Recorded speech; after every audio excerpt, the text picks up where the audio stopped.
अंधे मुंदे बंदे हैं, कोई नजर नहीं आंदा, कोई रास्ता लावे हा।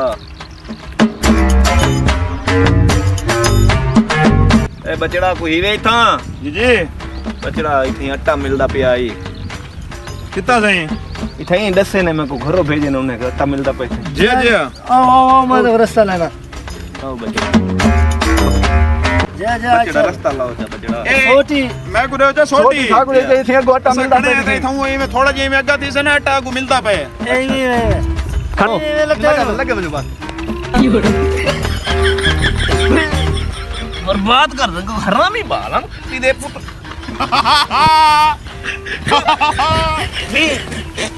बचड़ा कहंदे बाल अंधे मुंदे बंदे को पता नहीं किथा बुका सट्टे ने बर्बाद पियो मां पता नहीं ये तरबियत रहंदे इन्हें को ए बचड़ा इतना है कोई ए खल्ले मारने दी कंपनी को बाल के बंदे ना भोलो लाख दी लान आती वे बगैरत ये तो बुजुर्गों को तांगान कीते वे लाना दे तुम्हारे लाख लाख लाख भौंक दे खड़े उत्ते खड़ के लाना दी वे